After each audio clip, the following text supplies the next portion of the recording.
I feel like I get listened to more, taken seriously. I feel like my opinion is worth listening to. It happened from day one that all of a sudden we could reach out to these young people and say, look, we've now got what we call a Champions Board. This is what it's all about. It's about getting your voices heard, and it's about building relationships with some of your very many corporate parents. I've grown a lot in personality and confidence, and I try new things a lot more than I used to. I feel like we're just a great collective. It feels like a family. Because I think it's so grounded in the experience and the reality of those who have come through care themselves. I think there's such an authenticity about it. There's something really human about it, and I think fun, games, honesty, conversations, food all connects us as people, all connects us as human beings. We're actually listened to and not just seen as the stereotypes. We're not just the stuff that's happened to us. Once you get to know a corporate parent and once you build that relationship up, that's when it becomes that you're able to speak about things that you maybe wouldn't be able to speak about before, because people get to know each other, they get to build up that trust in each other. People are more aware, more engaged, more willing to learn and go in with an open mind. At the Champions Board, I've learned quite a lot about care, because I wasn't even aware that I was care experienced. Their enthusiasm and their banter and their laughs, and they are just a phenomenal group of young people, and they have absolutely changed me professionally and personally. I feel connected to this work both personally and professionally. It's hard to describe. It's more than a job. I think it reminds many of us who are in the system why we came into the job in the first place. It reconnects us with the values and the core and every decision that we make has a child at the end of it. We can't change what's happened to us, but if we can make a small change for others, maybe that's good enough. They're able to see beyond their own lives and their own experiences to actually use that to better the lives of other people. I mean, these young people are extraordinary. When I was a child, being care experienced was something to be hidden away, and now it's something to be proud of.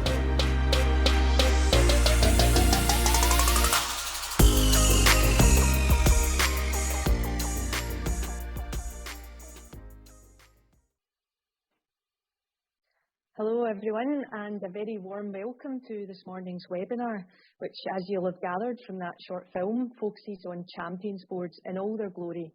My name is Mary Reid. I work on the Young People with Care Experience programme at the Life Changes Trust, and it's a real privilege to be your chair this morning. At the Trust, we know that it takes time and ambition to achieve lasting change together, but we believe that when you show love, build trust and create safe spaces for honest conversations, when you commit to making rights real, when you offer opportunities to develop skills and nurture leadership potential so that young people can drive the change that they want to see, well, you can transform policies, services and cultures. You can create better lives together. And this is the story of Champions Boards, and we're so delighted to share it with you today. Hosted primarily by local authorities, Champions Boards provide a space for young people, their corporate parents and other professionals to get to know each other, to work together to improve and adapt services so that they become more tailored and more responsive. The Trust began funding Champions Boards in 2016, and to date we've invested close to £6 million and supported 21 boards across the country. Some Champions Boards existed before the Life Changes Trust, whilst others have used trust funding to establish themselves and develop the work that they do. There are also several boards in operation that are not funded by the Trust, but who are part of the Champions Board national network that we support. Now, no two Champions Boards are the same. They're made up of brilliant individuals, and they each have their own style and their own identity.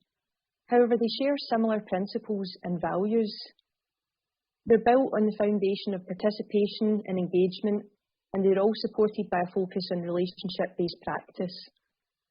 Our decision to invest a significant amount of the Trust funding in Champions Boards was ambitious, strategic, and not without risk.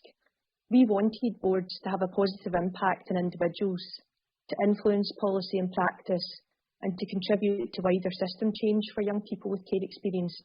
But we understood that transformational impact would require a lot of support and flexibility on our part.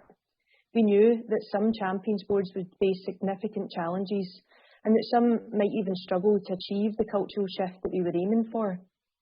But we were confident that the positive impact on everyone involved would far outweigh the challenges. This has been a long-term investment by the Trust, and we really are so delighted to be at the stage where we can not only celebrate the achievements of champions boards, but where we can also share useful learning and offer honest insights to those with the responsibility of keeping the promise to children, young people and families in Scotland. This morning we're going to hear from a range of people who sit at the heart of champions boards. We'll learn what it feels like for a young person with care experience to share power and be a part of something that gives them agency to influence and inform the policies and practices that directly affect them. And we'll hear from the Champions Board staff and ambassadors who have been on that journey alongside young people. We're going to explore the impact and learning from Research Scotland's evaluation of the Champions Board approach. Katie McMillan and Nadia Haider will talk a bit more about that later on. But before we start, just a few further points from me. This event will finish at 12:15 and it is being recorded. It will be on the Life Changes Trust website in a few days. So you can share it with anyone who missed it or who you think will be interested in today's key messages around relationships, power, trust and voice. We'll email everyone when it's available.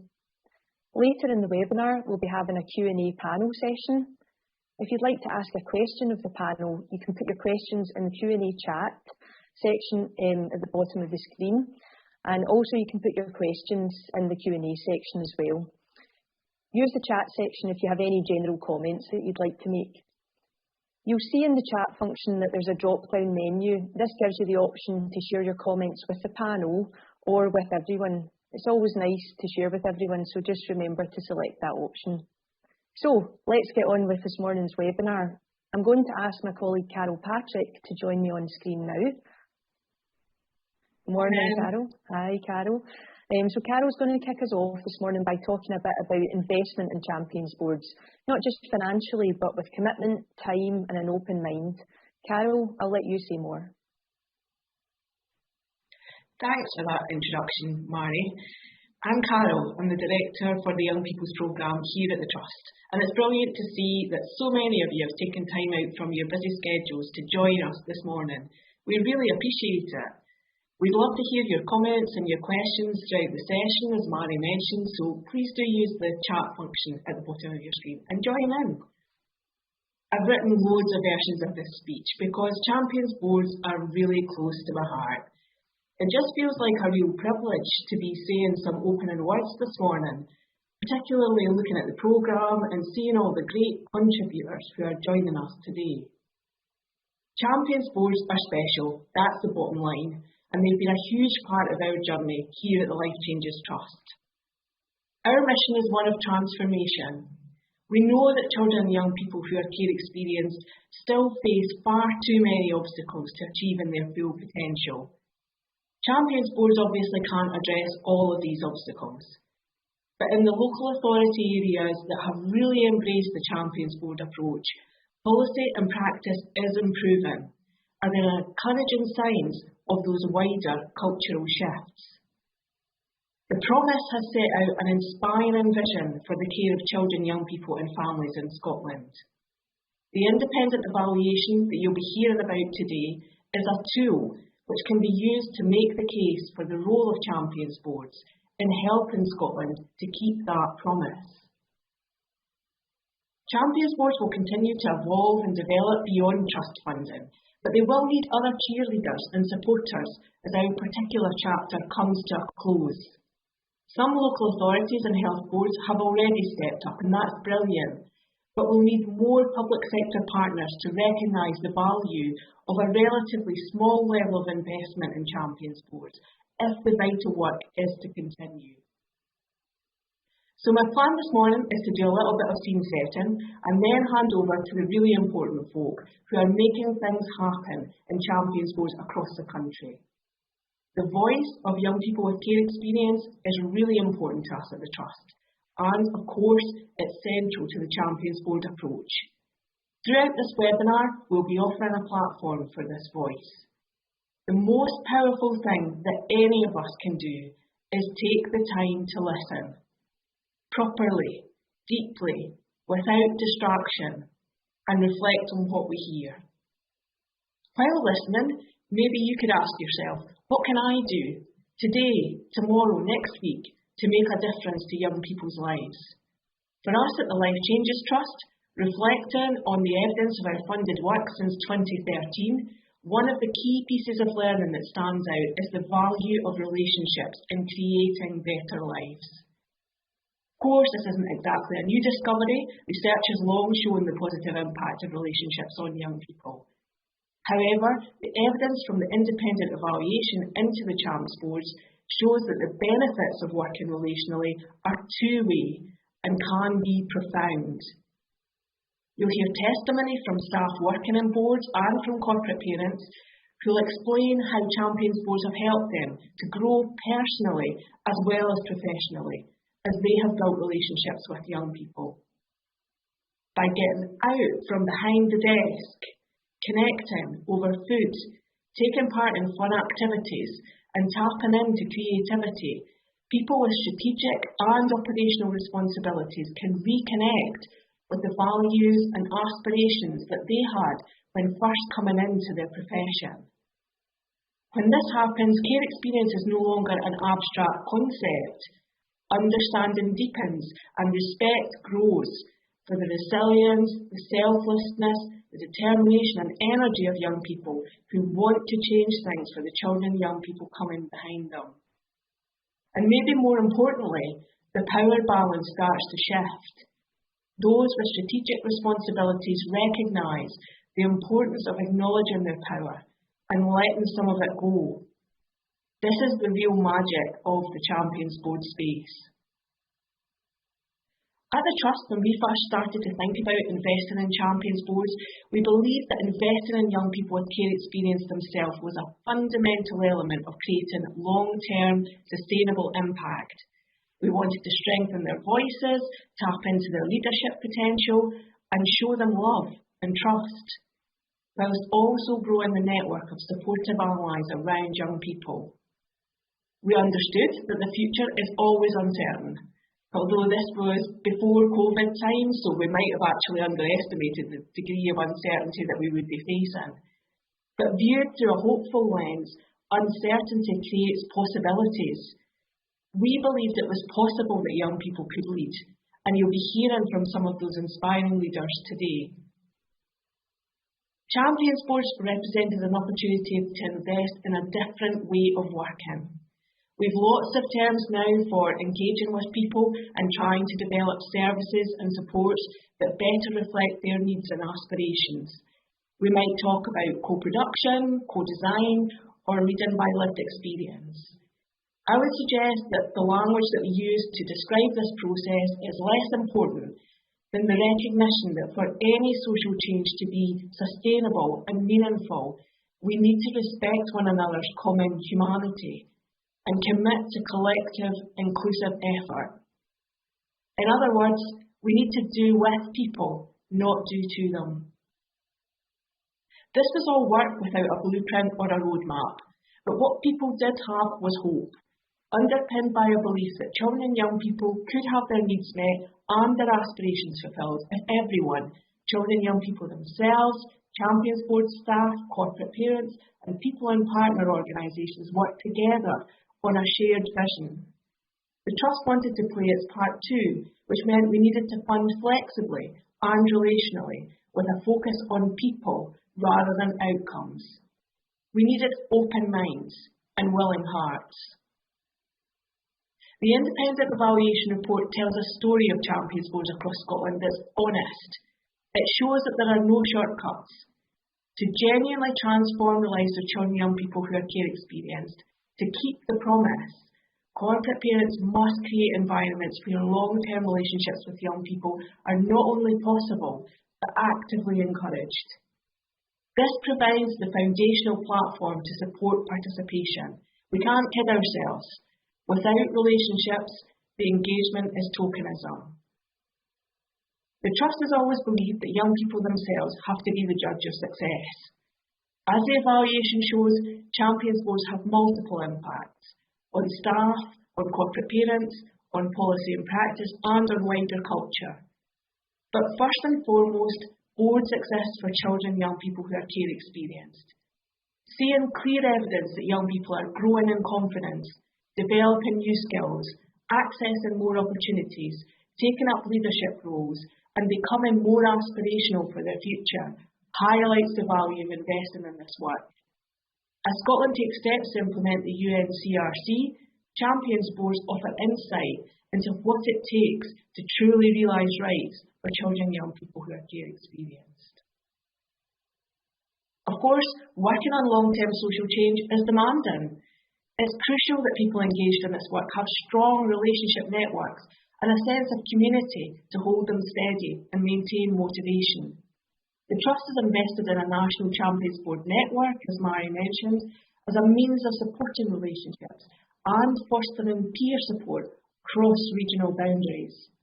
Young people and Champions Board staff value this space.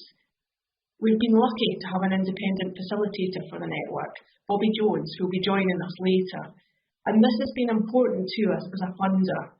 The network has to belong to Champions Boards, not to the Trust. As an independent facilitator, Bobby has consistently brought the right values of curiosity and openness, acting as a coach and a cheerleader where necessary, but always encouraging people to discover and tap into their own power. The Champions Board approach has had significant impact on policy and practice, making improvements across thematic areas such as education, housing, employment, health and justice. But whilst it's obviously important to be able to point to progress in terms of policy and practice, young people rightly expect to see action. The evaluation shows that, done well, Champions Boards are more than just forums focused on planning services and making decisions that affect children and young people. Champions Boards are a way of being. And in this respect, there are important connections between Champions Boards for young people who are care experienced and dementia-friendly communities, which the Trust has also funded. In both Champions Boards and dementia-friendly communities, people who have previously been excluded from our communities have found allies. They've built connections and become influential in a variety of ways. Through changing their own personal world, they've begun to change the world around them. This is transformational territory. We often think of transformation lying in the big-ticket policy changes, maybe the creation of a new national care service or the implementation of new legislation on children's rights. And of course, these things matter. We need to pay attention to the whole system and understand the context if our actions are to make a difference. Government, both national and local, has a key role to play in signalling priorities and targeting resources. But sometimes whole system approaches can have the unintended consequence of making people feel powerless. Within Champions Boards and DFCs, to quote from the amazing Patti Smith, people have the power. It takes time for young people to genuinely recognise and own their power. But by spending time with them, listening to them with both head and heart, being ambitious for them, employing them and investing in their future, everyone involved in a Champs Board is recognising that power needs to be more equally distributed if our communities are to become more inclusive places. And as the lines between professional and personal soften and blur, individual actions become more and more compelling. If we put all of these individual actions together, we create a powerful ripple effect, ultimately keeping the promise that's been made to children, young people and families, and creating better lives. Thank you so much for your attention. I'm going to hand back to Mami now. Carol, thanks so much for those insights, and we look forward to seeing you again on the panel a bit later on. So, as well as sending out a message of hope, Carol's words have given us a brilliant bird's eye view of Champions Boards and the ways that they connect to the wider policy agenda for young people with care experience at the moment. Next, we're going to zoom in a little bit and hear from Gary Brown and Craig Campbell. Gary now heads up the National Leadership Network, currently hosted by the Life Changes Trust, but was previously the lead officer for Perth Champions Board. And Craig is the Champions Board and Corporate Parent Manager for Western Bartonshire. They caught up with each other recently to talk about how important Champs Boards have been for young people and to reflect on their own professional journeys. So over to you, Gary and Craig.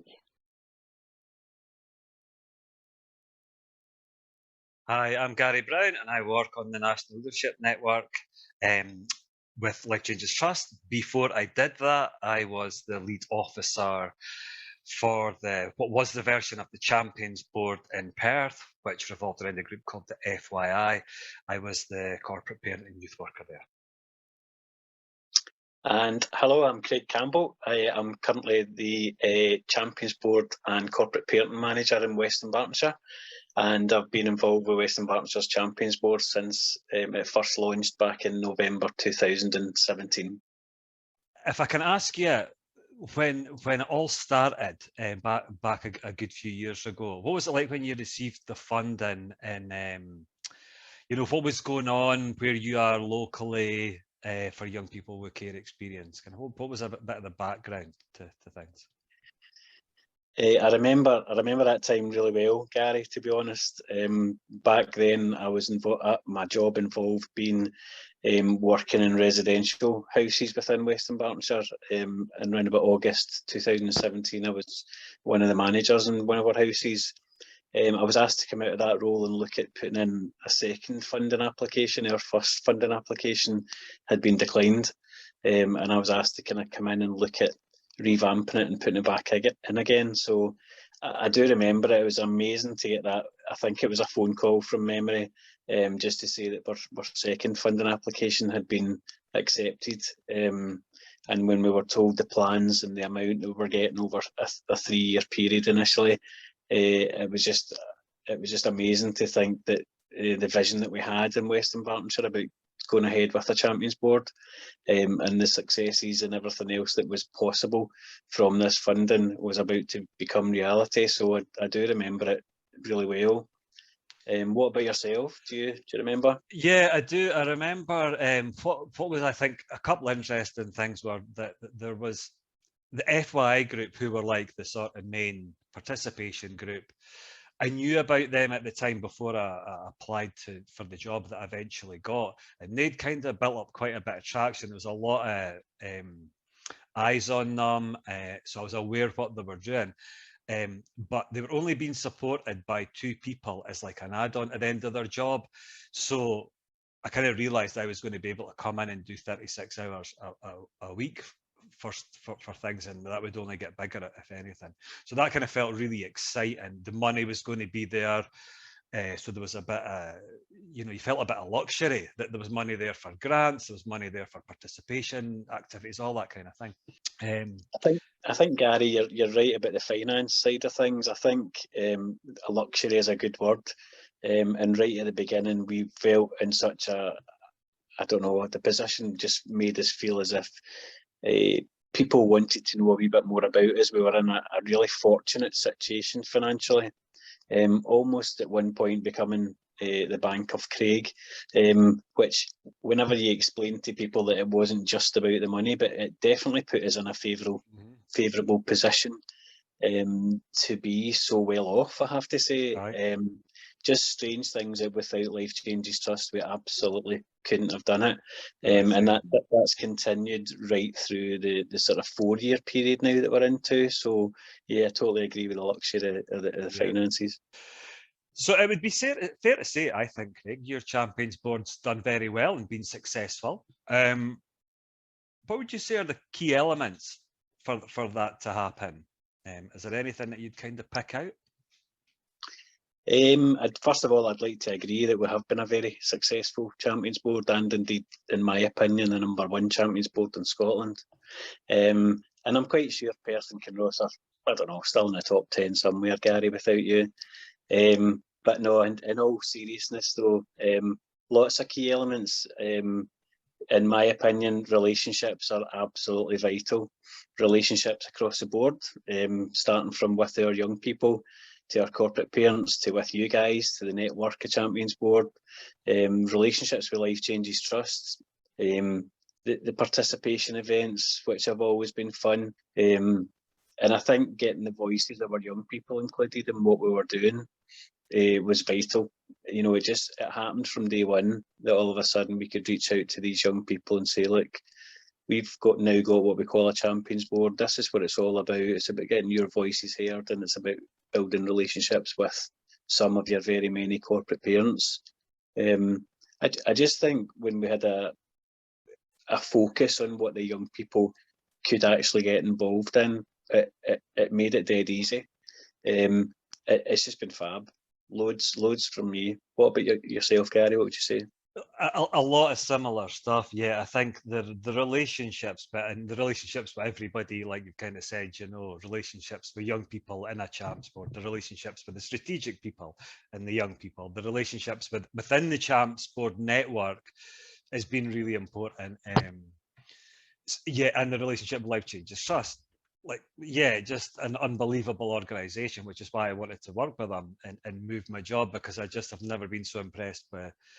I thought of like people who it's mostly about funding would never be as person-centred, willing to take risk, and be really progressive in a way and move things forward. So I think that was huge. Maybe another couple of things. From the Perth perspective, I think one thing that was a big deal was the kind of respect thing, and that being a respect between everybody. So again, all those the relationships, but there seemed to be just a really healthy respect between people, and less chance of comparing each other. It was more about working together and stuff like that. And I felt when the strategic guys and the young people came together, you know, that sometimes maybe took a work, but there was respect was there, and I thought that was really good. I think one of the things for a good Champs Board is not young people changing, but the strategic bodies changing a bit, and them coming out their offices, you know, maybe dressing down a wee bit, just being a bit more chilled out, just being more of who they are as a person rather than who they are as their job title and all that kind of stuff. What about kind of the most powerful things about Champs Boards, Craig?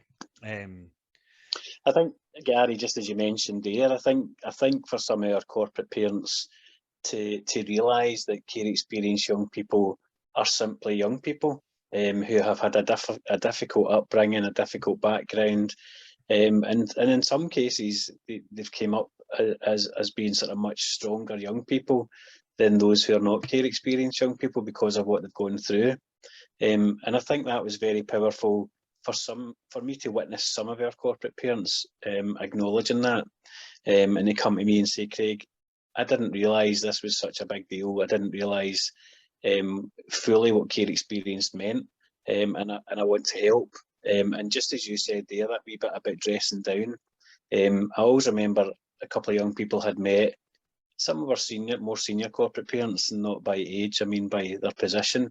And it almost reminded me of when I was in primary school and you maybe bumped into your teacher in the shopping centre at the weekend, and they were just wearing jeans and t-shirts, and you're like, oh my God, there's Miss Brown or whatever her name was, and she's just wearing jeans and a t-shirt.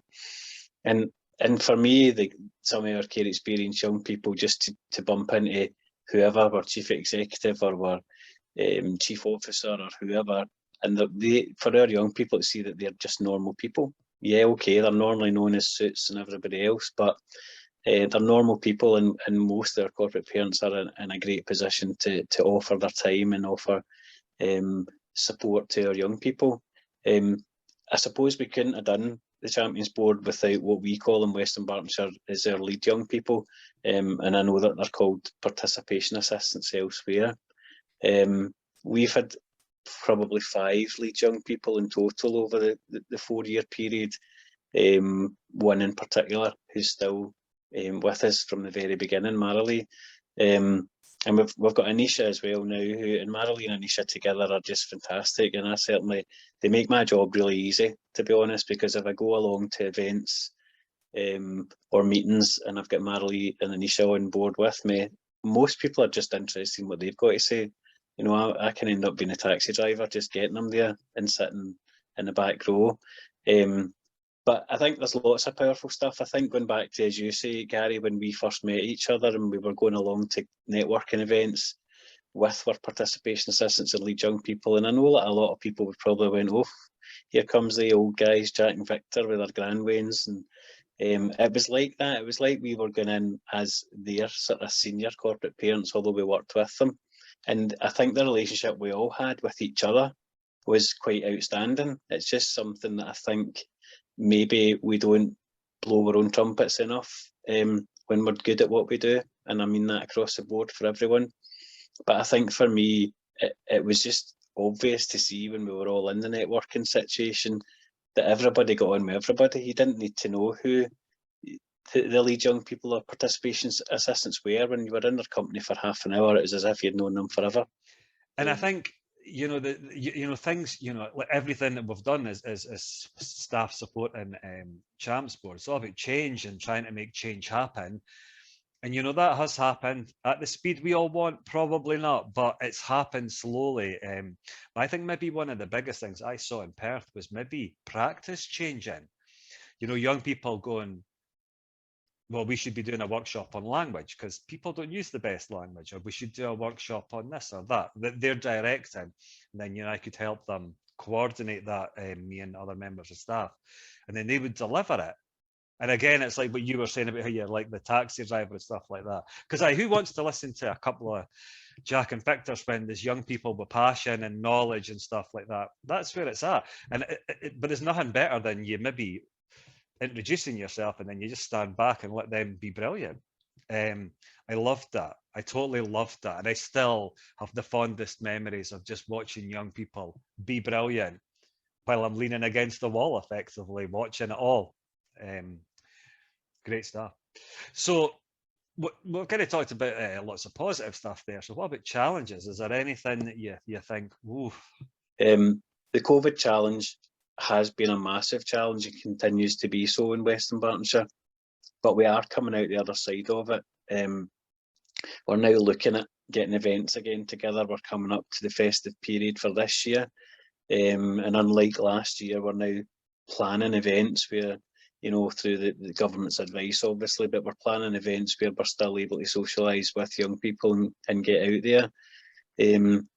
And I suppose finally for me, one of the challenges is about sustainability. We were put in a fantastic situation through Life Changes Trust for the first 3 or 4 years of our project. And it is about persuading our more senior managers and our finance department that the Champions Board needs to stay.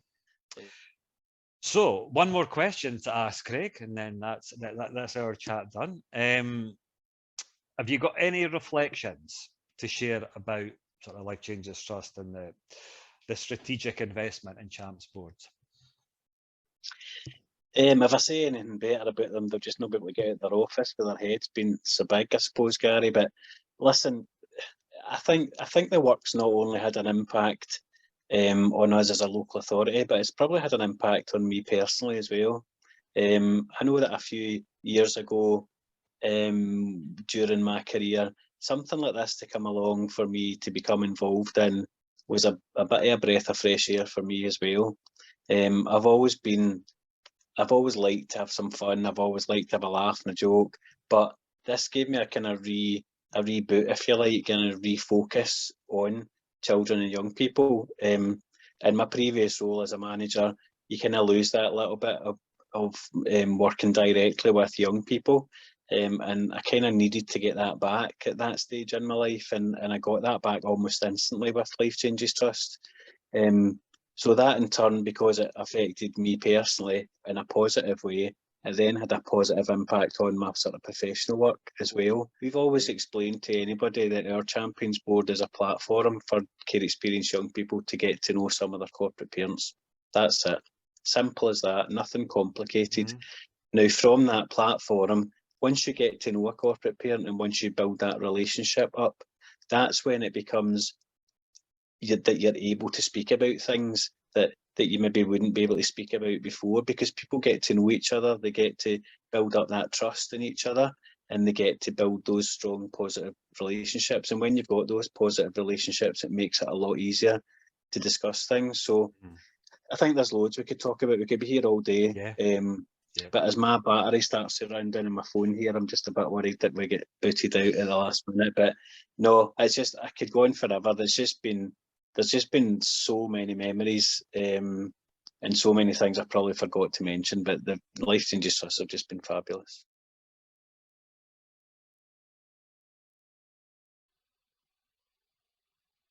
Thanks so much to Gary and Craig, or to Jack and Victor, or whatever dynamic duo name you'd like to assign to them.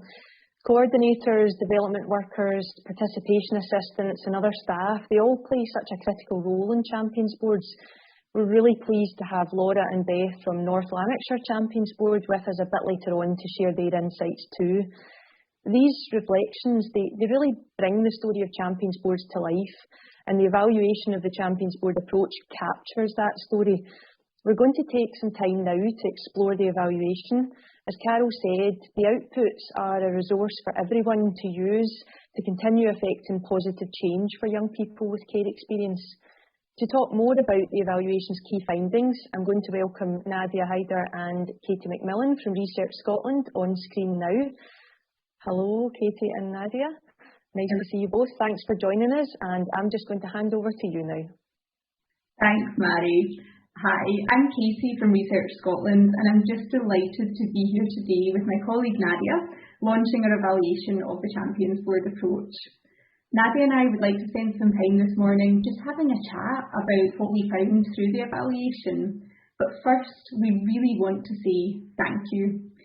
When we started this work, it was back in February 2020. It was a really exciting job for us, but it wasn't an unusual bit of work for us. But then the pandemic came about and it changed absolutely everything about what we could do and how we could involve people in the research. And it also completely changed what you as Champions Boards were doing and how you supported and worked with young people. But even during such a challenging time, we were just so pleased that more than 60 young people and more than 100 staff and partners involved in the Champions Boards across Scotland gave up their precious time to take part in the evaluation. We hugely value the time each and every one of you gave to the research, and we couldn't have done it without you. One of the things that I found just so interesting about this evaluation was how people feel about Champions Boards. Young people and others see Champions Boards as special places. They're safe places. They're spaces where they can be themselves, they can eat together, share ideas and work to change things for the better. Nadia, you spoke to many of the young people involved in this research. Can you tell me just a wee bit more about what you found about how a Champions Board feels? Sure, thanks Katie. So as part of this evaluation, we asked everyone that we spoke with how it feels to be involved in a Champions Board. It was probably the most interesting question that we asked, and people gave me really thoughtful and honest answers. Certainly the language that young people used was overwhelmingly positive. They said that it felt like a family, that they felt like they had a sense of belonging in the Champions Board, and also that it was just fun. It was a place where they felt happy and they felt special. And the main things that helped them to feel that way were the relationships that they had built up through the Champions Board. And this was relationships between them and other young people who were going there, them and the staff who were there, and also the relationships that they were building up with those corporate parents and wider partners. They also really loved how there were lots of different ways that they could get involved in the Champions Board, lots of really creative and interesting ways that they could participate in this. And they really liked just the general space and the atmosphere that Champions Board created, which was really well designed to be just for young people, really centred around what they would like, what they would need, and what would make them feel good.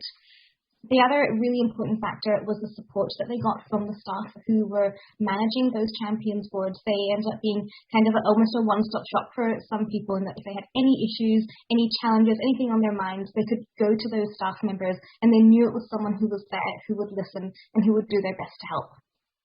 For partners, like the corporate parents that we spoke with, it was still a really, really positive experience overwhelmingly. But they also shared with us that sometimes being part of a Champions Board was actually a little bit difficult, a bit challenging. It was something new and different and made them feel nervous, certainly at the beginning. And for me as a researcher, it was lovely to have that level of honesty from people who were willing to share their journey. And while the Champions Board felt great for most people, it wasn't all easy to achieve, and it was really clear that there was a lot of effort involved in making sure that everyone recognised and valued the time that was needed to invest in those relationships, for people to get to know each other and ultimately to build that confidence and trust. So it's clear that when it works, it's really powerful and really does create that special feeling of connection and belonging.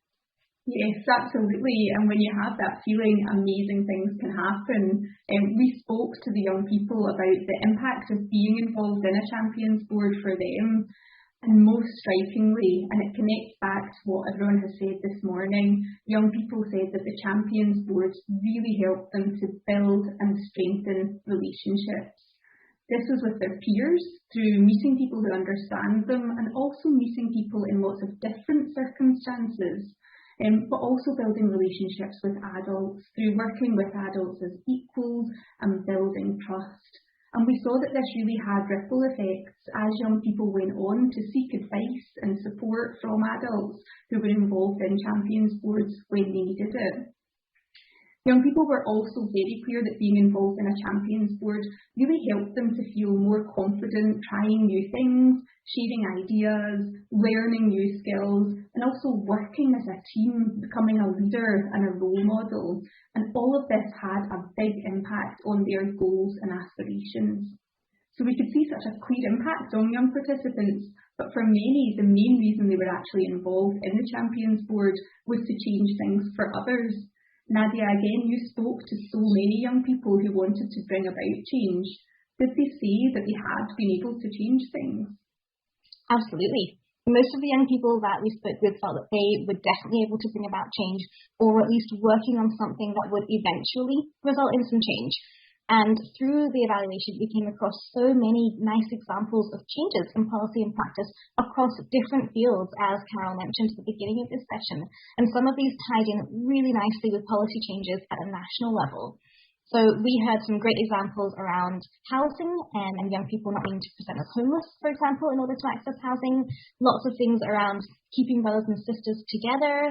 Lots of things around the changes taking place in schools, Champions Boards popping up in schools, mental health support in schools, lots of different things there. And also changes around the justice system, so new approaches and different approaches to children's hearings and how they're run. And while there was so much that was positive, it was really clear that making this kind of change happen is not at all easy, and it does take time. And one thing that was particularly important when running a Champions Board was to make sure that you provide regular feedback and updates to young people about those changes, including kind of what was changing, in what ways it would be changing, and when those changes would come into effect. And this was especially important when something wasn't necessarily going to change quickly or wasn't going to change at all, so that young people could understand why something they'd suggested was not being implemented. We also found that these changes to policy and practice came about because of changes in people's understanding in their kind of behaviour and commitment. Katie, what do you think made it possible to make those changes to policy and practice actually happen? Yeah, we could really see that the Champions Boards help people and organisations to much better understand care experience and their role as a corporate parent. When people became involved in the Champions Board, they became even more committed and passionate, and they became more confident, pushing for rights and challenging situations which might be unfair. And all of this really helped to bring about this change. Really interestingly, people talked of now feeling a moral as well as a statutory duty as a corporate parent, and they were listening much more to what young people have to say at a much earlier stage. And all of this helped to build a much better understanding among corporate parents of the impact of the decisions that they make on real people and the impact of their policies and practices. We also saw this in a really practical way through our research. In our interviews, we could absolutely see the passion of corporate parents and also see the ability to reflect on practice, be critical of their own practice, and listen to young people.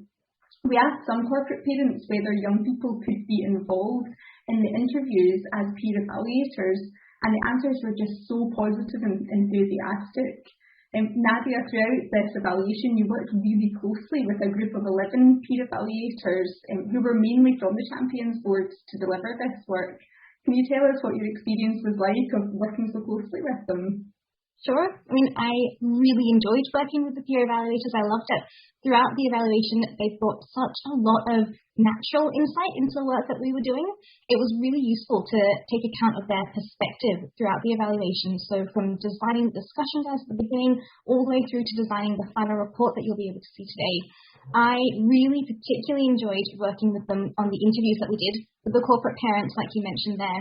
I thought the young evaluators we worked with were so professional, and they were really honest about their reflections after each interview too. So working with them kind of helped me to reflect on my own practice a bit.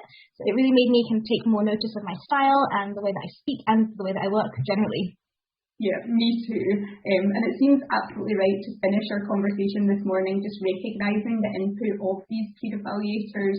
Nadia and I hugely enjoyed working with them. And if you want to hear more from us and from some of our peer evaluators, we'd love to see you in our longer session that we're hosting this afternoon. So that's all from us this morning, and I'll pass back to Mary. Thanks very much for your time. Thanks so much, Katie and Nadia, and to everyone at Research Scotland.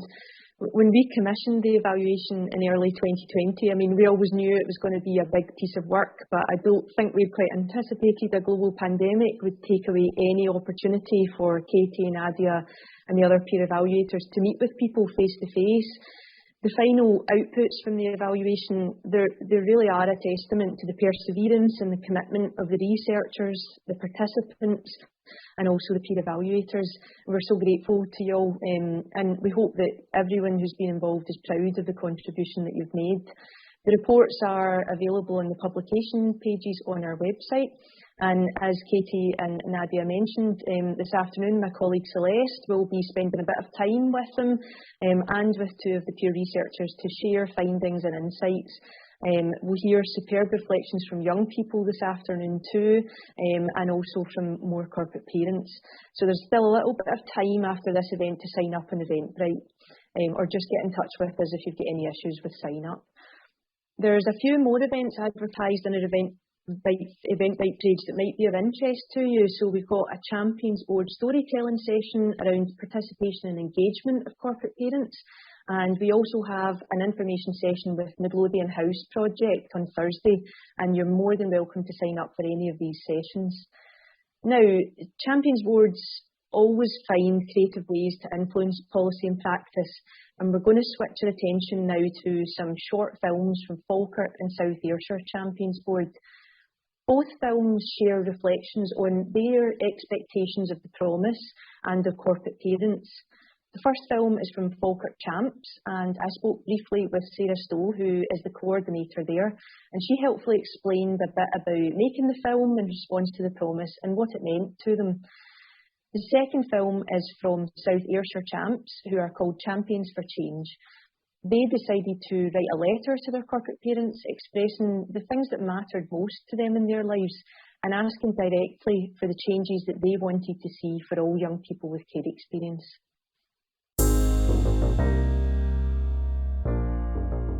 Morning, Sarah. I was just going to start by asking you to introduce yourself and tell me what you do with Falkirk Champs.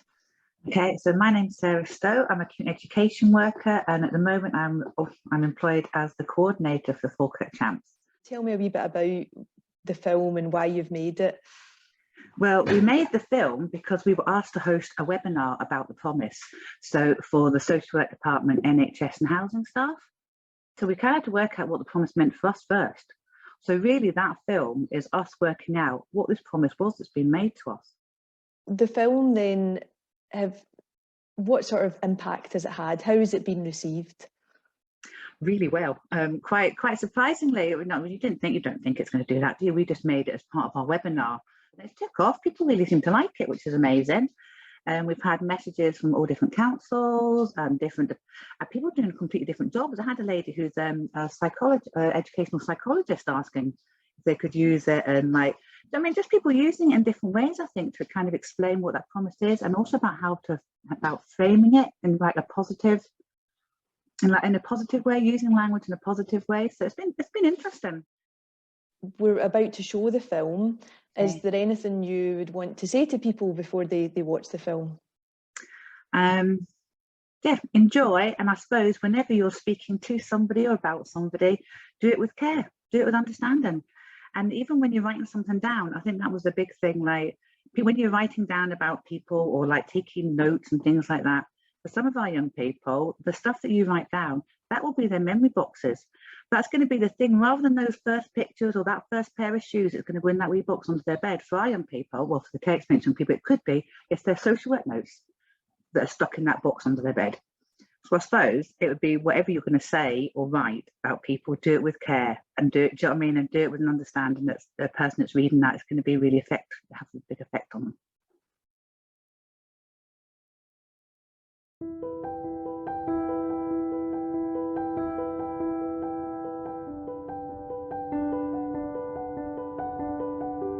In 2020, the Scottish Government made a promise to me. To me. To me. To me. To me. To me. To all of us. We live with Gran. We live at home with Mum and Dad on a social work order. We live in residential. We live with foster carers. We live on our own. We are promised that if we live with our extended families, we will all be supported. My gran, my uncle, my sister.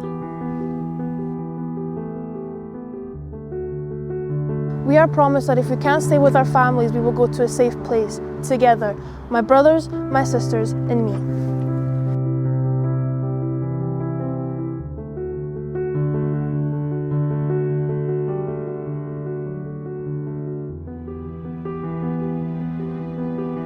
We are promised if we live alone, we will be supported and cared for. We are promised that we can stay with our families if it is safe, support and help our families to make it safe.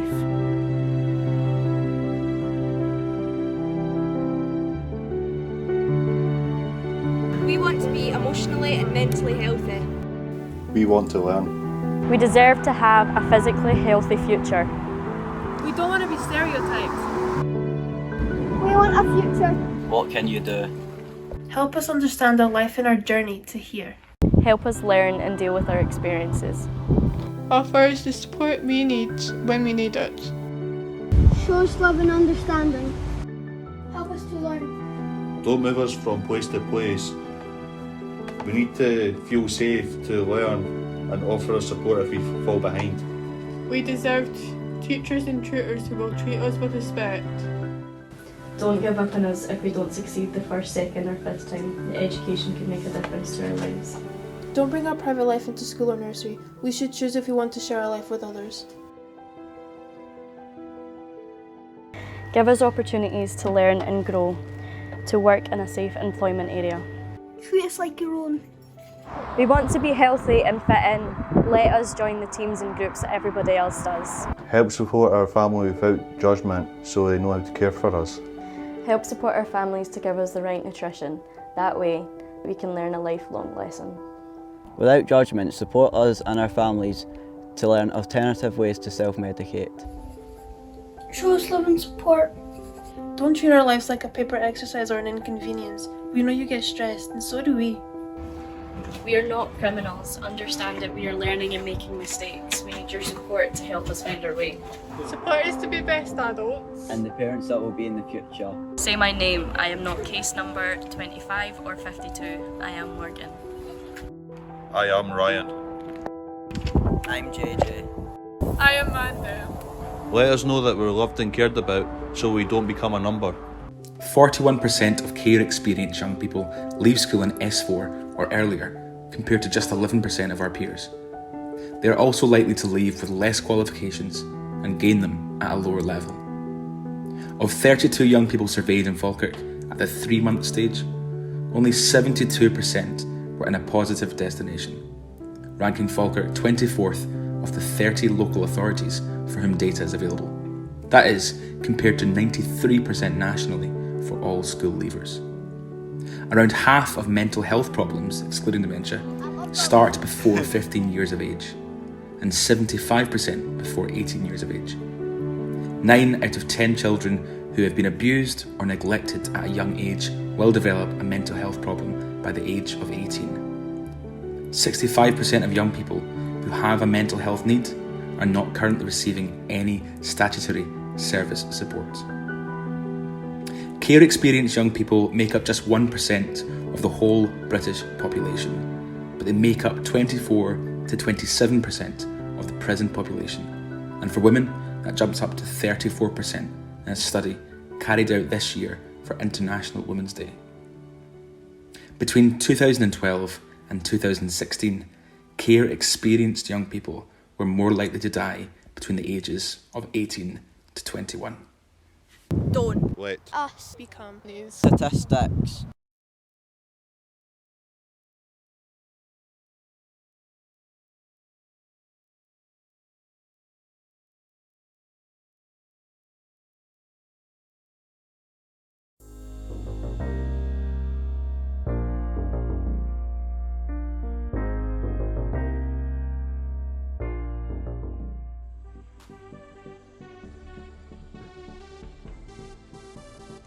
Dear corporate parent, you don't know us, but we think that you should.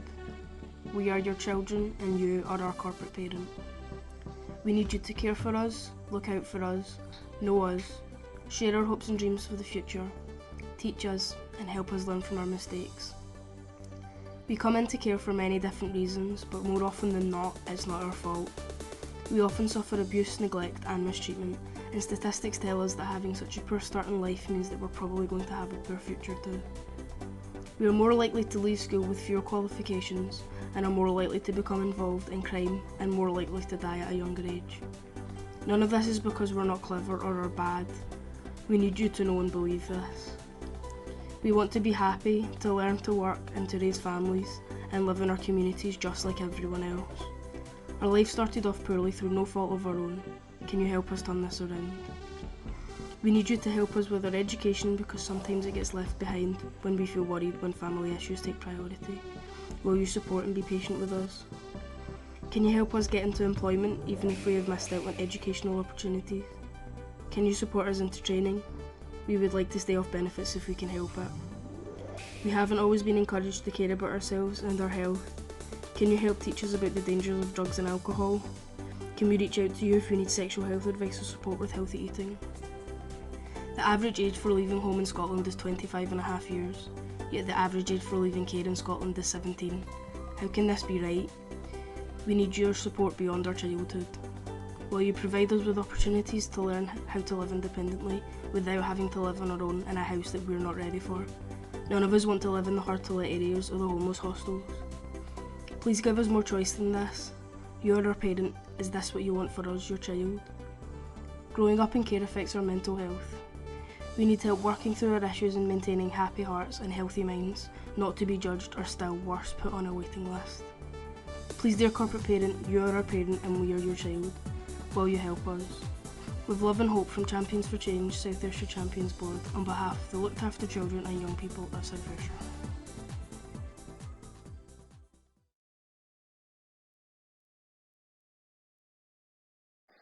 Well, thank you so much to Falkirk and South Ayrshire Champs. I think you'll agree, two incredible, extremely emotive pieces of work, each showcasing the power of voice and demonstrating the different ways that you can creatively engage with people, start conversations and go about tackling those really big issues together. I know there's quite a lot of stuff in the chat about can we make these available. We will be putting all of this on the website, and yeah, we can also put you in touch with any of the Champs boards that you want to talk to as well. So it's now time for a short break, which will be for 10 minutes. Plenty of time to grab a coffee, a tea or both. We've got the Q&A session a little bit later this morning. We'll also hear from Beth and Laura, but please put any comments in the chat section and any questions in the Q&A section at the bottom of your screen, and we'll look forward to seeing you again in 10 minutes. Welcome back everyone. I hope you managed to stretch your legs and grab a hot drink. Before we have our Q&A session, we're going to keep the energy levels high, and we're going to hear from North Lanarkshire Champions Board, known to most as TNT, courtesy of Beth Ann Logan and Laura Campbell. If you guys can join me on screen now. Hello, Laura and Beth. It's a real pleasure to have you here with us today. I'm just going to hand over to you now. Thanks very much, Mary. So, as Mary mentioned, my name's Laura Campbell and I'm joined with Beth Ann Logan, and we are just going to do a wee presentation on our transport progress. Beth, you're up. So, our Champions Board kind of journey started quite a while back. We initially had a funding bid rejected by Your Voice, which was an independent advocacy provider in North Lanarkshire. Then we were successful a second time. And the reason we were successful the second time was because we had involved the voice of lived experience far more in the bid. And that was something that was kind of commended on completion of the successful funding bid. So in 2018, we kind of set up, we had TNT established kind of for about a year and a bit. Before then, we only had a kind of small core group of 4 members initially. That moved up to 6 in 2018. And we went through quite a period of transition as we transitioned from our previous advocacy provider into our new advocacy provider at Who Cares Scotland. And the support from the Trust at that point was really crucial and a pivotal moment in that transition. And the support we got was phenomenal. I then started as a participation assistant in 2018.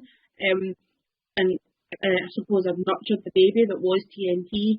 And we're called TNT and it stands for Today Not Tomorrow. And we want to see change today and not tomorrow, and that's why it's called that. But also because it kind of represents explosives, so we want this go into things with a bit of a bang, which I think we do quite often in the many meetings that we attend.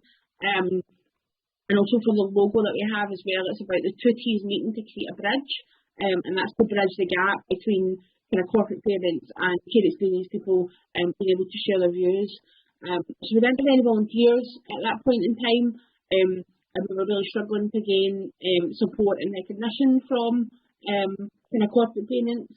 So it was a bit of a journey, but we were still doing a lot of work in the background. So we had done like a consultation with the care community in North Lanarkshire. We put forward together like an education proposal. And we liaised quite a lot with the Trust. So kind of 2018 is when things started to kind of take off a bit as well. So I joined the group in 2019, and that was the year that we launched our second Young Persons Participation Group.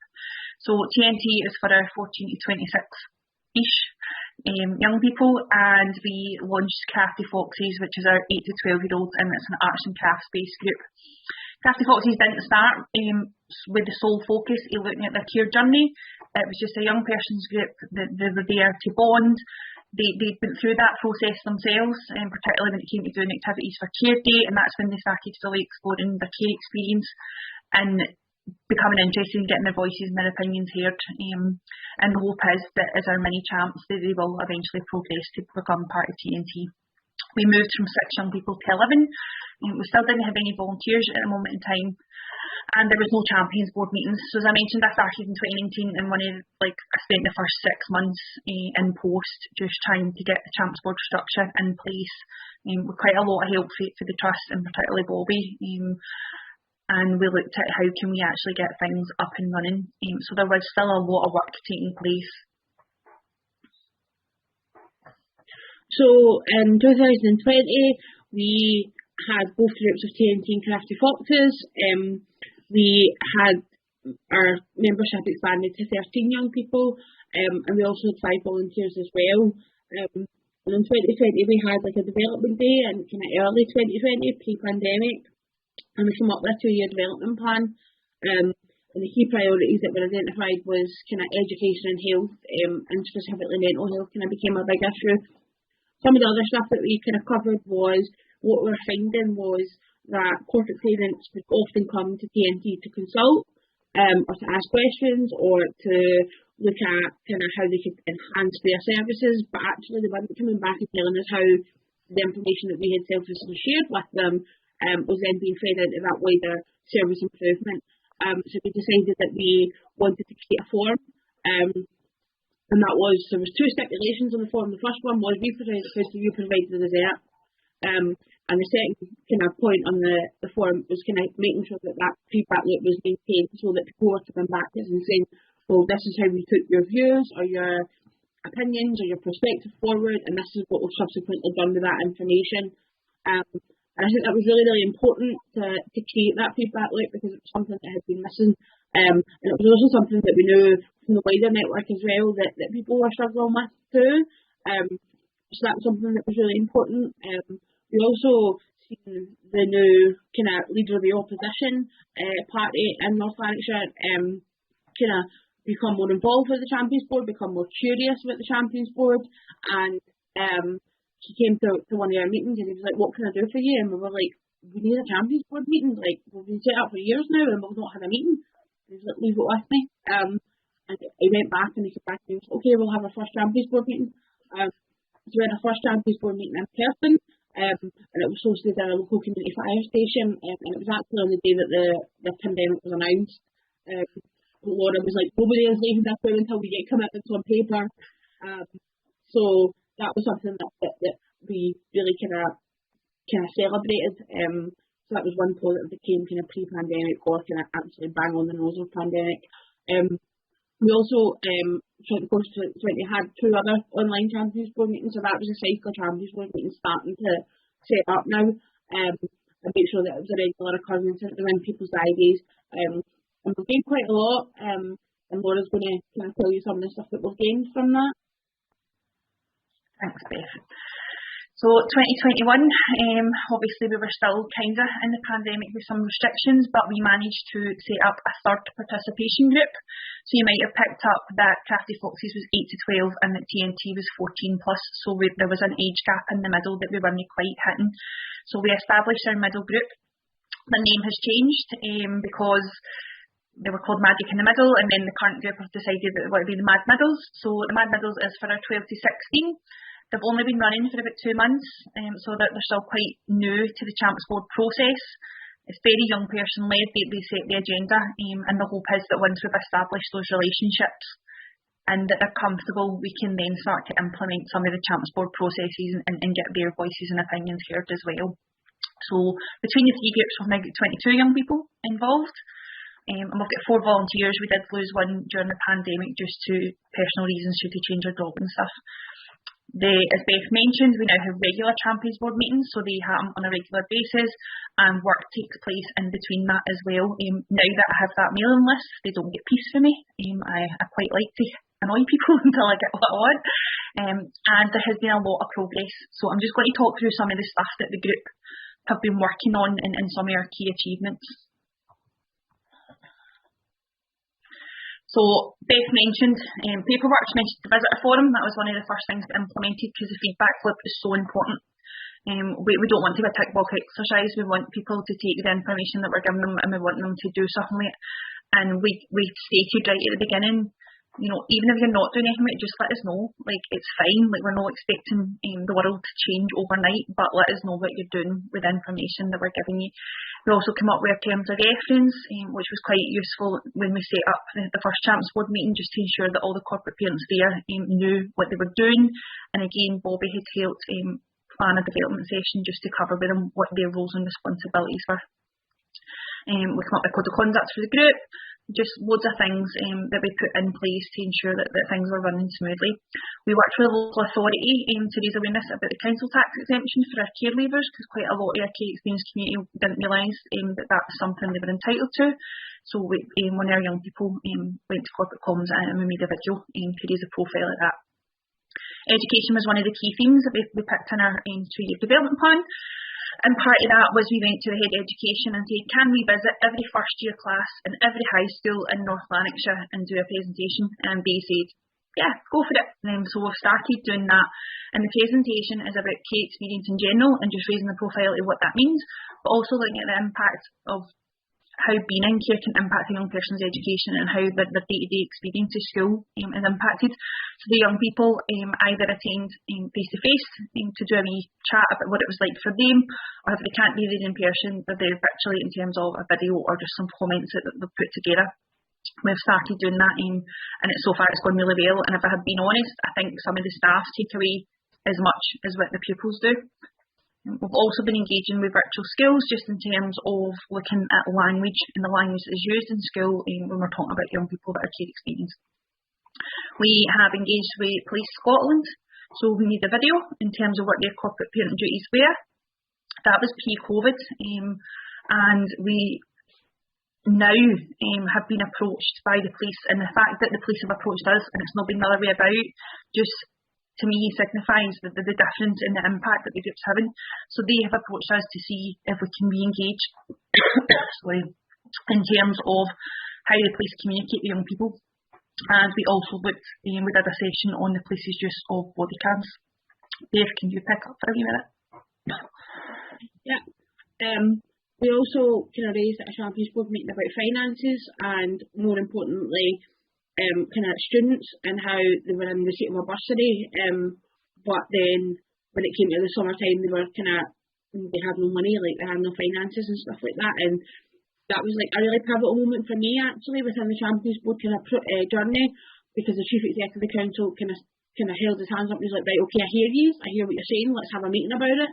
So he took it off table and he came back and he met with TNT and he listened to them and he heard what we had to say, and he was like, right, okay, let's get the financial closing team out, we'll do financial assessments to make sure you're getting everything that you're entitled to, and to really just to make sure that that was action really, and that for me was something that was like, right, okay, they're kind of sitting up and they're listening and they're taking charge now as well.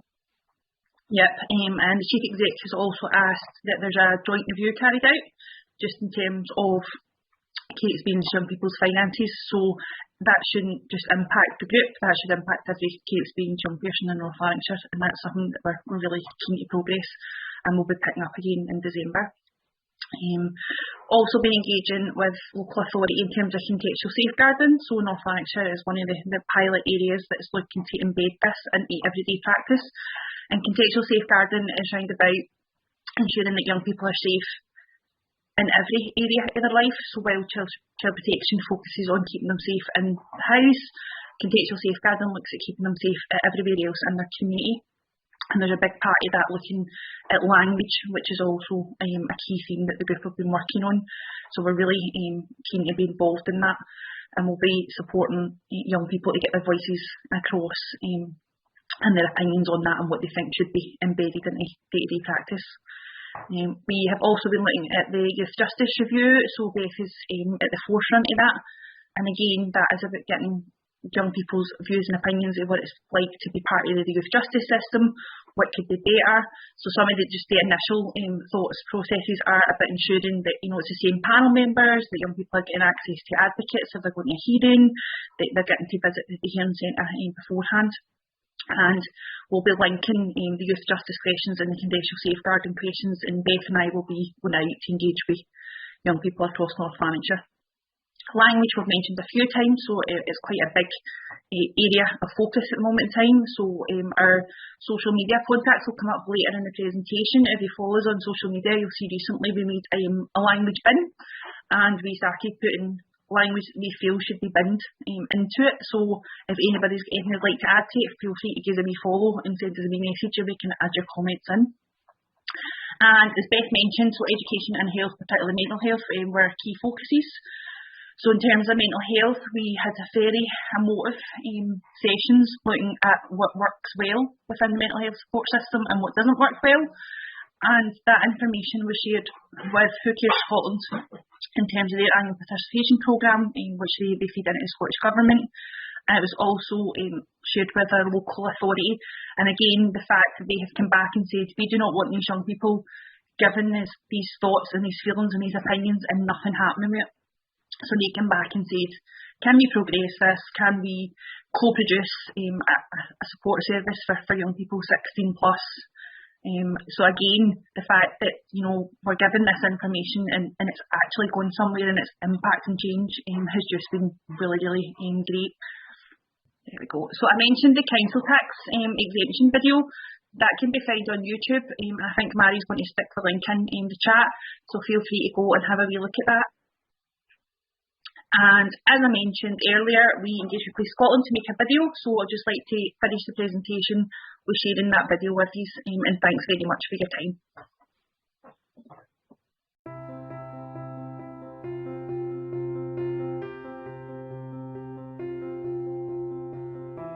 Police Scotland are named as corporate parents under the Children and Young People Scotland Act. This outlines a range of duties for corporate parents across Scotland regarding those who are care experienced. It means I'm a corporate parent. So what does this mean for me? To me, it is about practising good parenting, thinking of how I would behave as a parent to my everyday duties. It's about empathising with the situations that some children and young people find themselves in. It is also about having the mindset that I am responsible for delivering better outcomes for children and young people across Scotland by supporting them to overcome their barriers that they may face in everyday life. Police Scotland are proud corporate parents. I am a care experienced young person as my corporate parent. Listen and be open with me. I will listen and I will help you in any way I can. Please see the bigger picture and start trying to help. Priority is your best interests. If I can avoid charges, I will. Please don't judge me because of my care experience. I will treat you equally and fairly and be empathetic to your needs. Do you understand your corporate parenting duties? These are my 6 corporate parenting duties. Be alert to matters that may affect care experienced people. Assess the needs of care experienced people for services and support provided. Promote the interests of care experienced people. Make sure care experienced people can access opportunities and make use of services and support. Provide opportunities to participate in activities and promoting wellbeing. Collaborate with other corporate parents on a shared goal to benefit care experienced people. We care, we understand, we will continue to make things better. Together we will continue to ensure better outcomes for all.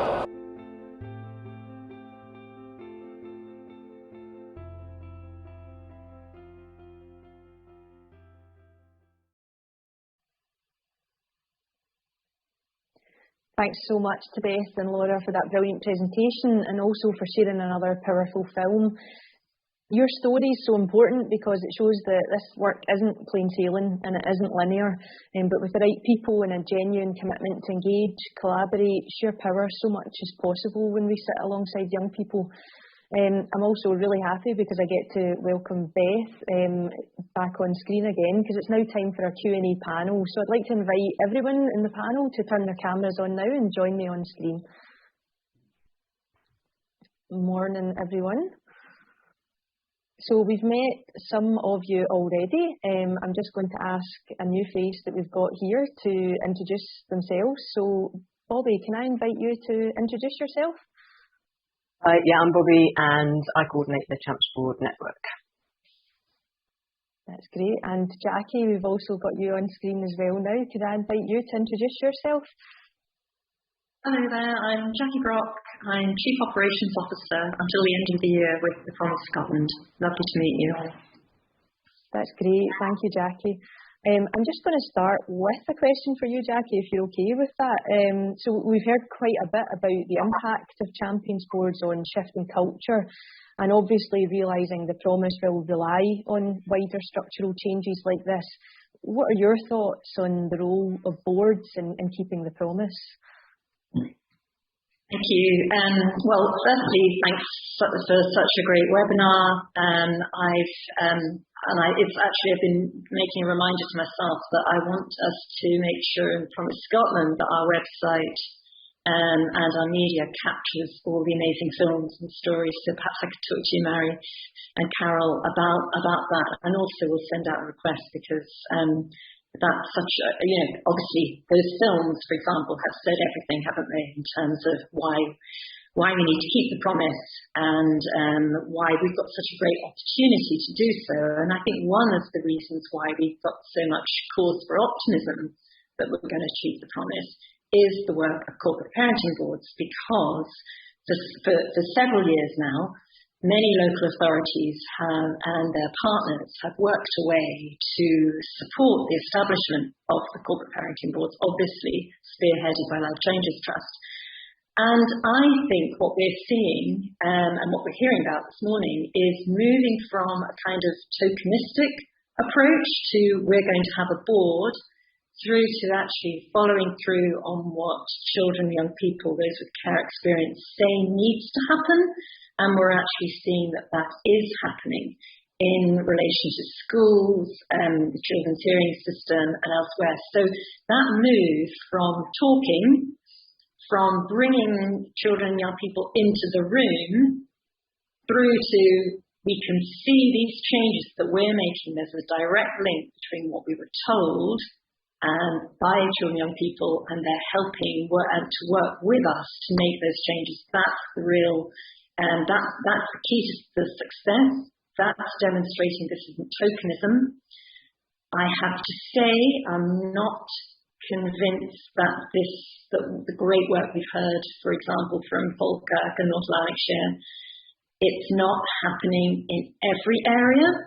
And what more will it take to make sure that that we're seeing that engagement of children and young people in every part of life that affects them, that we're seeing that change. So what I think, I'd like to hear what people think that the Promise Scotland team can do, but please bear in mind, we're a very small team, but we can do what we can to support. So for example, what I'm thinking is that when we talk to local authorities and their partners, health and social care partnerships, for example, I don't want to hear that they have a corporate parenting board.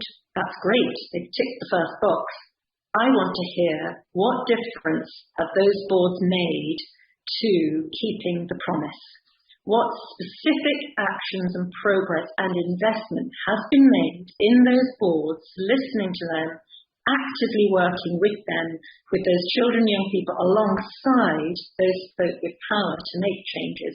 What's actually been done to move from a great opportunity for children and young people to talk and meet? That's wonderful. But what's the follow through in terms of making a specific difference to those children and young people living in that community and contributing to keep the promise?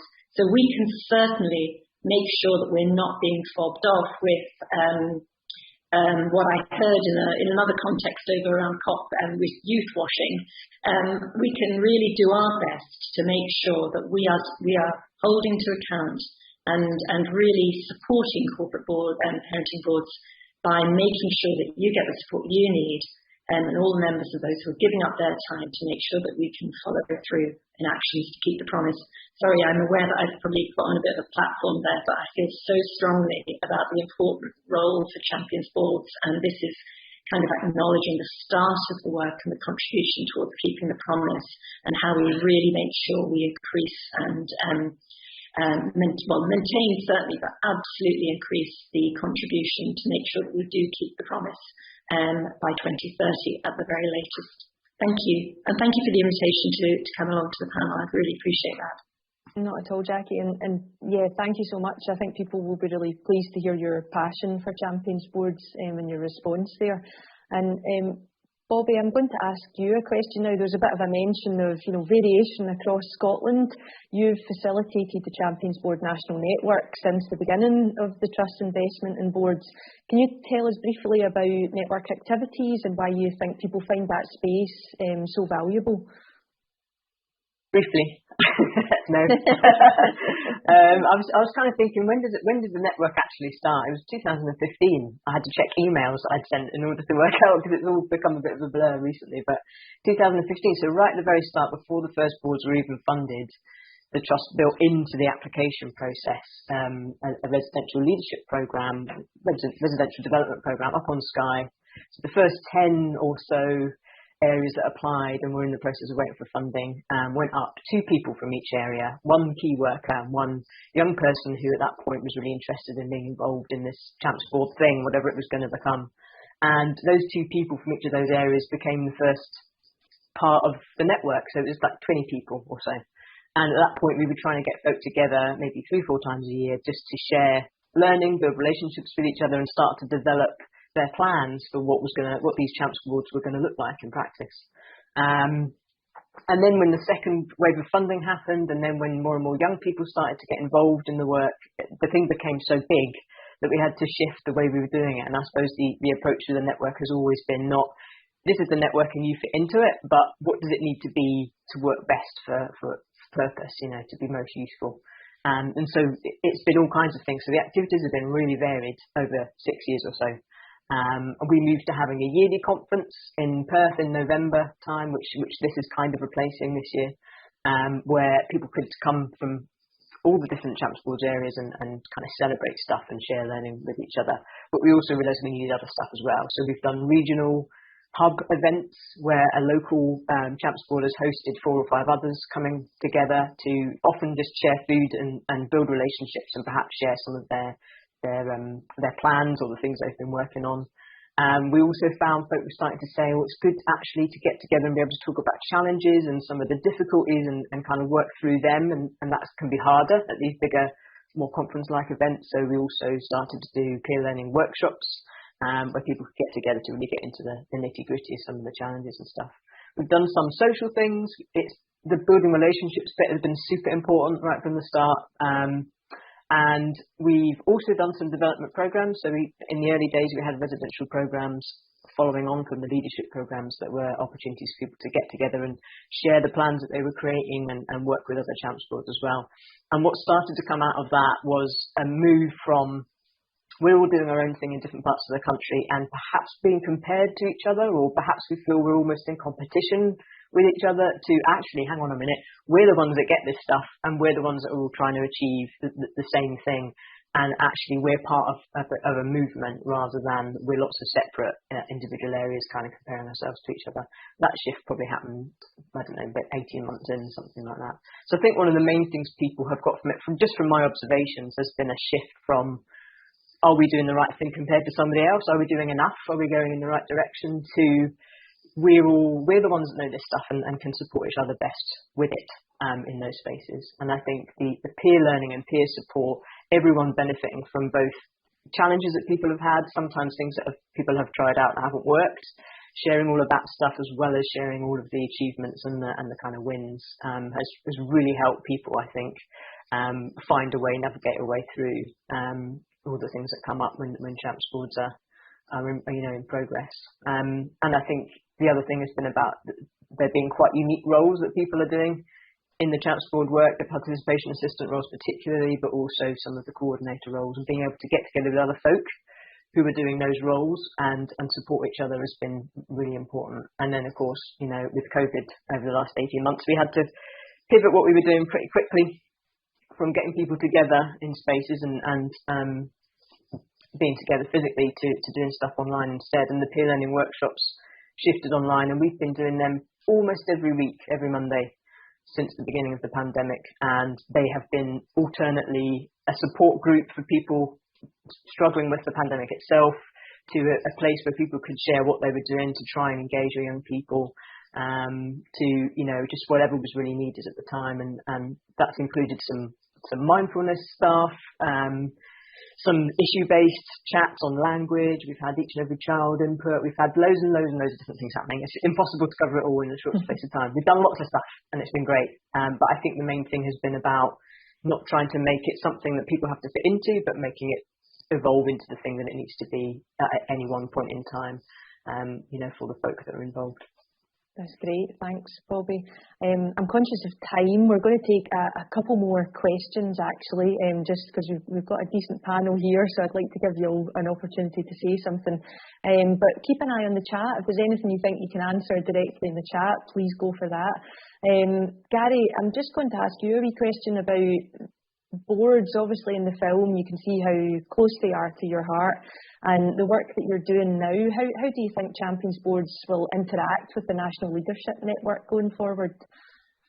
In a big way, hopefully. I think, my job's all about leadership and young people with care experience, and the Champs Boards epitomise that, the work that they've done, the work that they'll continue to do with decision makers and kind of readdressing power struggles and just everything. So much of the stuff they do is just really relevant to what we're doing. I think what we would like to do in the network is like not create a space for them, is like have an open door and say, you come in and if you want to be part of the network, define a space, define a role within it so that it's not our interpretation of what Champs Boards can do. You know, the National Leadership Network is ideally what people want it to be. So to enable that kind of thing to happen, before Bobby stops supporting from the networking perspective, we're going to be sort of meeting with the Champs Boards towards the end of that, so that the Champs Boards are very aware of I mean, not just us, Bobby will be doing it with other people, but to be aware of what offers there is. And I think we'd be well placed to maybe offer a bit of support in the way Bobby's offered support, and we couldn't do everything that Bobby's done, but we could maybe try and follow that on a little bit. I've obviously worked closely with Bobby in my role in the Champs Boards, as well as in this role, so I think we could there could be a nice transition for Champs Boards into the leadership network. The leadership network's all about young people defining what that means to them as in their time they want. So people can come in for 5 minutes or 5 years and take a huge role, take a back seat. It's just it'll be about us sort of. I mean, I'd like to think I've got quite a good relationship with the Champs Boards because I was in amongst it so much.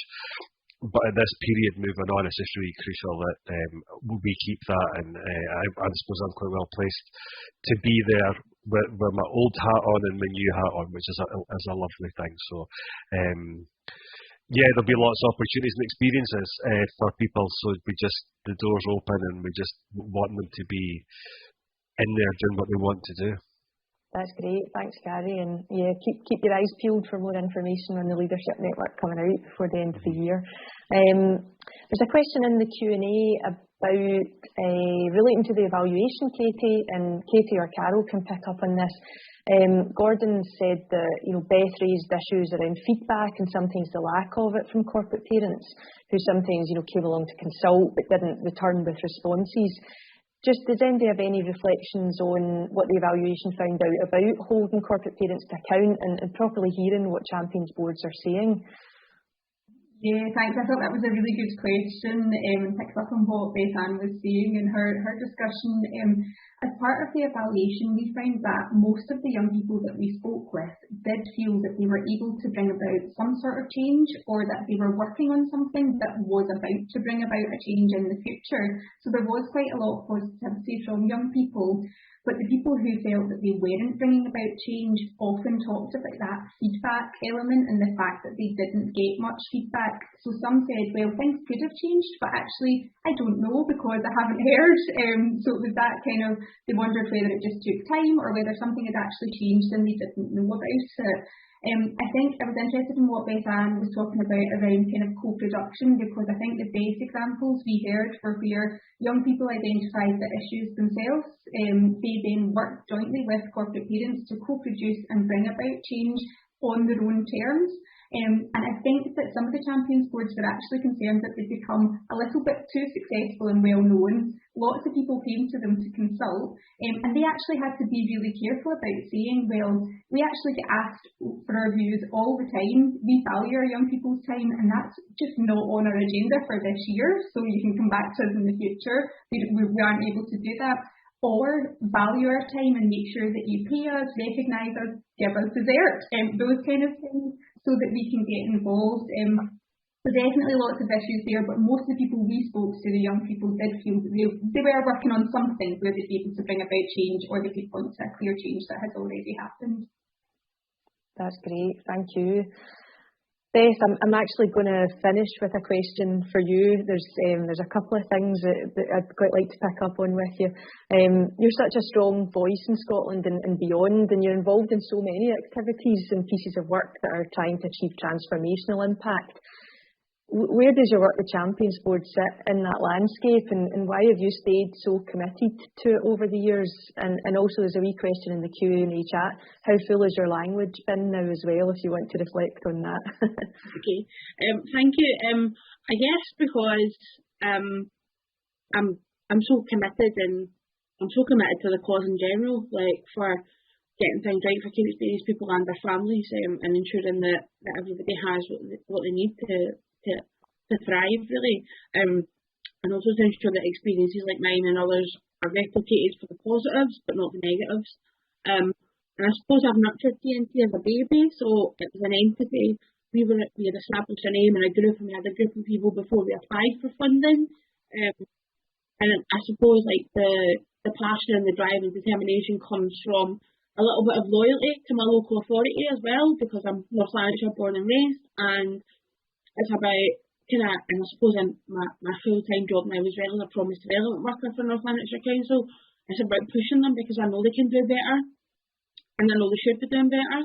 And it's about being that critical friend. It's about working towards implementing the change and coming up with ideas and spaces and different things. But it's also pushing them to be better, because I believe that they can be better than what they are.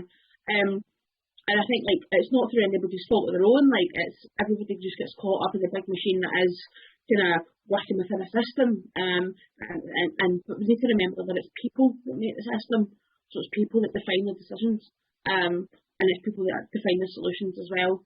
So I suppose that covers a bit of it. But also I left TNT for a bit once I left as a participation assistant. And I just got pulled back in because I was like, I can't leave this just now. There's so much more that I want to see it do. And it's for 26-year-olds, and I'm going to be 24 at the end of the month. And I'm like, right, okay, I need to start future-proofing and being easing myself away a bit from it. But then there's a bit of me that's like, well, why should I?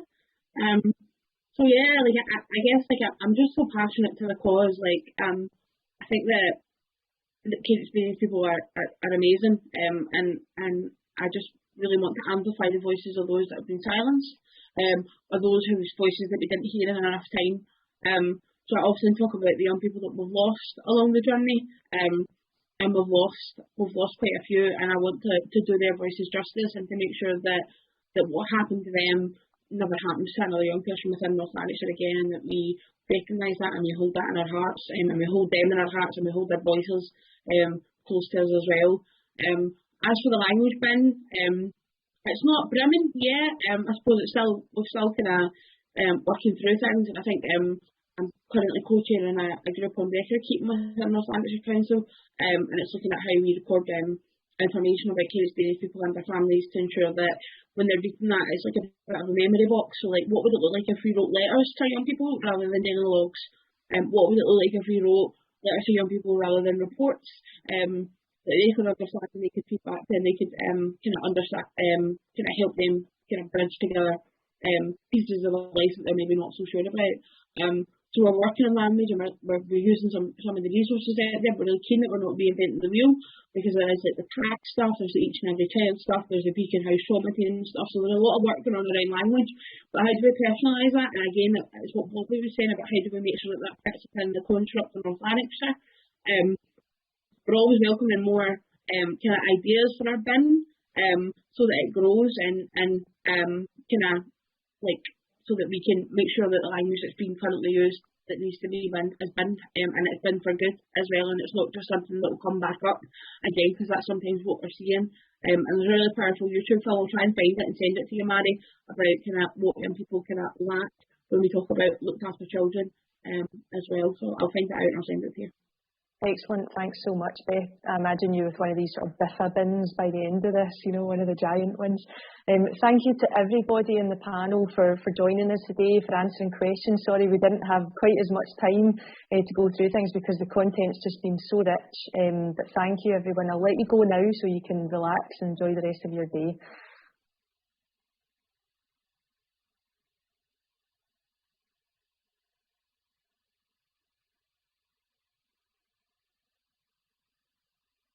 Okay, so we're now at the end of today's webinar. It's just been absolutely brilliant to chair this event. It's such a milestone for the Trust, and we've been blown away as always by all of the Trust-funded Champions boards, their commitment, their energy, their enthusiasm and their investment, not only in their own futures, but the futures of those who come after them. We're so grateful to you all. I'd like to say a huge thank you to all of our speakers and panellists who gave their time to make the event possible. We hope that you've enjoyed today and you'll take away some of the learning. We'll email everyone with a link to the recording of the webinar in a few days' time. The evaluation report will also be on that webpage, and you'll see it all on our social media channels too. Finally, thanks so much for supporting today's webinar. We hope you enjoy the rest of your day too. Thank you. Bye.